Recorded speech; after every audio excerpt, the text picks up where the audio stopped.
teman-teman, selamat datang di podcast Edukasi Bimbingan dan Konseling.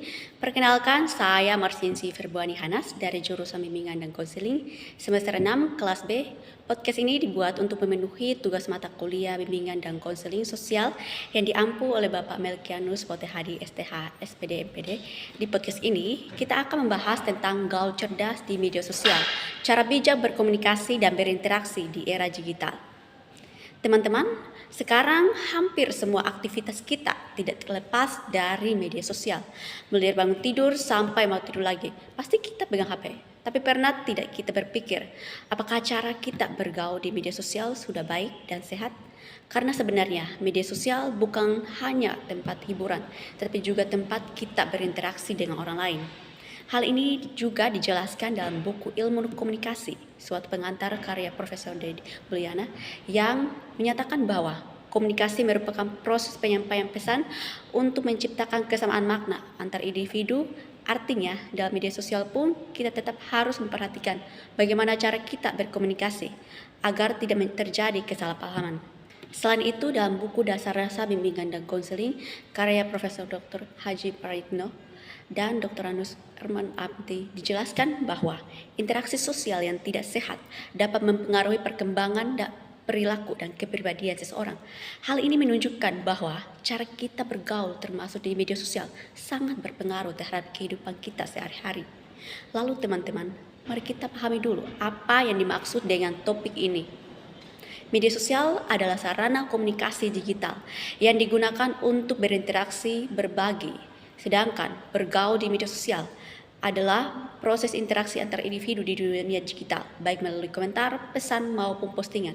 Kemudian, komunikasi yang bijak adalah cara menyampaikan pesan dengan memperhatikan etika, sopan santun, serta dampaknya terhadap orang lain, sehingga tidak menimbulkan kesalahpahaman atau konflik. Dengan demikian, gaul cerdas di media sosial dapat diartikan sebagai kemampuan seseorang dalam berinteraksi secara positif, bertanggung jawab, dan penuh kesadaran saat menggunakan media sosial. Jadi kita tidak hanya sekedar aktif di media sosial, tetapi juga mampu menjaga sikap, memilih kata-kata dengan baik, serta menghargai orang lain dalam setiap interaksi.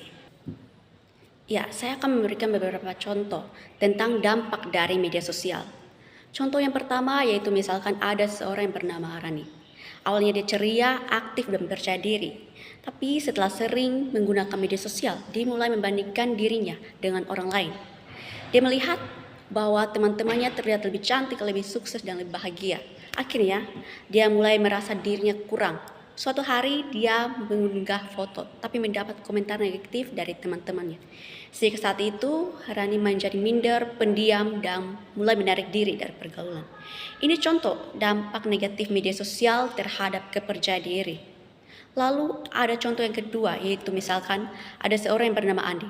Dia ada dalam grup pertemanan di media sosial. Awalnya hanya bercanda, tapi lama-lama candaan itu menjadi kasar karena ingin diterima. Andi pun ikut-ikutan menggunakan bahasa yang tidak sopan. Akibatnya, kebiasaan itu terbawa ke kehidupan nyata, sehingga Andi sering mengalami konflik dengan orang-orang di sekitarnya. Ini contoh bagaimana pergaulan di media sosial bisa mempengaruhi perilaku seseorang. Cerita yang ketiga atau yang terakhir ada Dika. Dia lebih sering bermain media sosial daripada berinteraksi langsung. Dia merasa lebih nyaman berkomunikasi lewat chat daripada berbicara langsung. Akibatnya, dia menjadi kurang percaya diri dan canggung saat harus berinteraksi secara langsung. Ini contoh dampak media sosial terhadap kemampuan sosial seseorang. Nah, teman-teman, masalah dalam media sosial ini sebenarnya bisa dicegah sejak awal, asalkan kita pahami dulu cara menggunakan media sosial dengan baik. Yaitu yang pertama, kita harus pahami etika bermedia sosial. Etika bermedia sosial berarti kita tahu batasan dalam berinteraksi. Misalnya menggunakan bahasa yang sopan, tidak menghina, tidak menyebarkan kebencian, dan menghargai perbedaan pendapat. Etika ini penting agar komunikasi tetap sehat dan tidak menimbulkan konflik. Kedua, hindari komentar kasar atau menyakitkan. Sebelum berkomentar, kita harus memikirkan dampaknya. Komentar yang terlihat sepele bisa menjadi menyakiti orang lain. Oleh karena itu, biasakan menggunakan kata-kata yang baik dan tidak merendahkan. Ketiga, pikirkan sebelum memposting sesuatu. Setiap postingan memiliki dampak. Kita perlu bertanya pada diri sendiri, apakah ini bermanfaat? Apakah ini bisa menyinggung orang lain? Apakah ini aman untuk dibagikan? Jika ragu, sebaiknya tidak perlu diposting. Keempat, tidak mudah terpengaruh oleh hal negatif. Di media sosial banyak sekali konten negatif seperti pergaulan bebas, ujaran kebencian, atau perilaku tidak baik. Kita harus mampu menyaring informasi dan tidak meniru hal yang merugikan diri sendiri. Intinya, pencegahan dimulai dari kesadaran diri dan kemampuan mengontrol perilaku saat menggunakan media sosial. Lalu bagaimana cara mengembangkan pergaulan yang sehat? Agar pergaulan di media sosial tetap sehat, kita perlu membangun kebiasaan yang baik dalam berinteraksi. Yang pertama, yaitu biasakan berkomunikasi dengan sopan. Gunakan bahasa yang santun, jelas, dan tidak menyinggung. Walaupun hanya lewat chat atau komentar, cara kita berbicara tetap mencerminkan kepribadian kita. Yang kedua, belajar menghargai pendapat orang lain. Dalam media sosial, perbedaan pendapat itu hal yang wajar. Kita tidak harus selalu setuju, tetapi harus tetap menghargai orang lain tanpa menyerang atau merendahkan. Yang ketiga, memilih teman yang positif. Lingkungan pertemanan sangat berpengaruh. Bertemanlah dengan orang yang memberikan dampak baik, seperti saling mendukung, mengingatkan, dan memberi motivasi. Yang keempat, membangun empati terhadap orang lain. Empati berarti mampu memahami perasaan orang lain. Sebelum berkomentar atau membagikan sesuatu, kita perlu membayangkan bagaimana perasaan orang lain jika menerima hal tersebut. Dengan kebiasaan ini, kita bisa menciptakan lingkungan pergaulan yang nyaman, saling menghargai dan tidak toksik. Lalu, bagaimana cara mengatasi masalah yang sudah terjadi? Jika masalah sudah terjadi, kita harus segera mengatasinya dengan cara yang tepat. Yang pertama, berani bercerita kepada orang yang dipercaya. Jangan memendam masalah sendiri. Kita bisa berbicara dengan teman, orang tua, atau guru agar mendapat dukungan dan solusi. Yang kedua, mengontrol emosi dan tidak membalas dengan hal yang negatif. Saat disakiti di media sosial, kita sering ingin membalas, namun hal itu justru memperburuk keadaan. Lebih baik tenang dan tidak terpancing emosi. Yang ketiga, menyelesaikan masalah dengan komunikasi yang baik. Jika memungkinkan, selesaikan masalah dengan berbicara secara langsung atau dengan cara yang baik, bukan dengan saling menyerang di media sosial. Yang keempat, menjauh dari lingkungan yang toksik. Jika suatu lingkungan atau pertemanan memberikan dampak negatif, kita perlu berani menjaga jarak demi kesehatan diri kita sendiri. Tujuannya agar masalah tidak semakin besar dan kita bisa merasa nyaman serta aman. Jadi teman-teman, kesimpulannya itu media sosial memiliki pengaruh yang sangat besar terhadap cara kita bergaul.